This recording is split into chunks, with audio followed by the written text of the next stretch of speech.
दोस्तों, आज हम यीशु मसीह के पवित्र अनमोल वचन पर आधारित एक मधुर वचन प्रस्तुत करते हैं जो आपको हर दुख संकट को दूर कर सके, जिसमें पश्चाताप, प्रेम और क्षमा की भावना को उजागर किया गया है। तो चलिए शुरू करते हैं, लेकिन इससे पहले कृपया आप हमारे YouTube चैनल को सब्सक्राइब करें।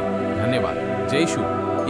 जब अब्राम 99 वर्ष का हो गया, तब यहोवा ने उसको दर्शन देकर कहा, मैं सर्वशक्तिमान ईश्वर हूँ, मेरी उपस्थिति में चल और सिद्ध होता जा। 2 और मैं तेरे साथ वाचा बांधूंगा और तेरे वंश को अत्यंत ही बढ़ाऊंगा। 3 तब अब्राम मुंह के बल गिरा और परमेश्वर उससे यों बातें कहता गया। 4 देख, मेरी वाचा तेरे साथ बंधी रहेगी, इसलिए तू जातियों के समूह का मूल पिता हो जाएगा। 5 सो अब से तेरा नाम अब्राम न रहेगा, परंतु तेरा नाम इब्राहिम होगा, क्योंकि मैंने तुझे जातियों के समूह का मूल पिता ठहरा दिया है। 6 और मैं तुझे अत्यंत ही फलाऊंगा और तुझको जाति जाति का मूल बना दूंगा और तेरे वंश में राजा उत्पन्न होंगे।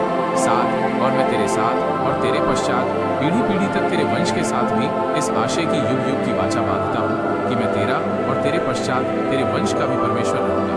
8 और मैं तुझको और तेरे पश्चात तेरे वंश को भी ये सारा कनान देश जिसमें तू परदेशी होकर रहता है इस रीति दूंगा कि वह युग युग उनकी निज भूमि रहेगी और मैं उनका परमेश्वर रहूंगा।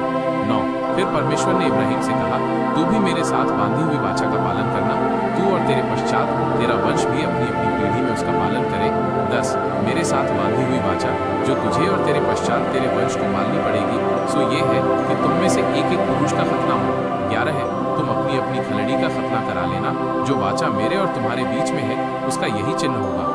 12 पीढ़ी पीढ़ी में केवल तेरे वंश ही के लोग नहीं, पर जो तेरे घर में उत्पन्न हो वह परदेशियों को रुपा देकर मोल लिए जाए, ऐसे सब पुरुष भी जब 8 दिन के हो जाए तब उनका खतना किया जाए। 13 जो तेरे घर में उत्पन्न हो अथवा तेरे रुपए से मोल लिया जाए उसका खतना अवश्य ही किया जाए। सो मेरी वाचा जिसका चिन्ह तुम्हारी देह में होगा वो युग युग रहेगी।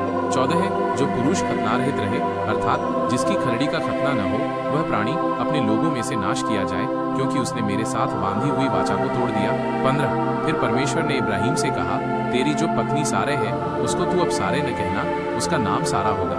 16 और मैं उसको आशीष दूंगा और तुझको उसके द्वारा एक पुत्र दूंगा, और मैं उसको ऐसी आशीष दूंगा कि वो जाति जाति की मूल माता हो जाएगी और उसके वंश में राज्य के राजा उत्पन्न होंगे। 17 तब इब्राहिम मुंह के बल गिर पड़ा और हंसा और अपने मन ही मन कहने लगा, क्या 100 वर्ष के पुरुष के भी संतान होगा, और क्या सारा जो 90 वर्ष की है पुत्र जनेगी। 18 और इब्राहिम ने परमेश्वर से कहा, इश्माइल तेरी दृष्टि में बना रहे, यही बहुत है।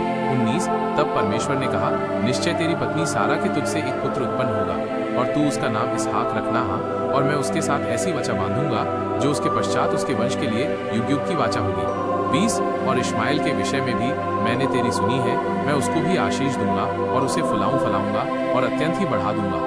उससे 12 प्रधान उत्पन्न होंगे और मैं उससे एक बड़ी जाति बनाऊंगा।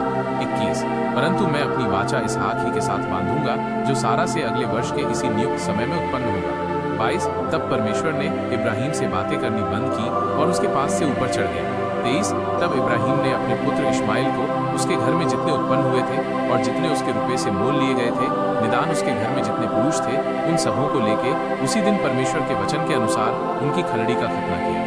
24 जब इब्राहिम की खलड़ी का खतना हुआ तब वो 99 वर्ष का था। 25 और जब उसके पुत्र इश्माइल की खलड़ी का खतना हुआ तब वो 13 वर्ष का था।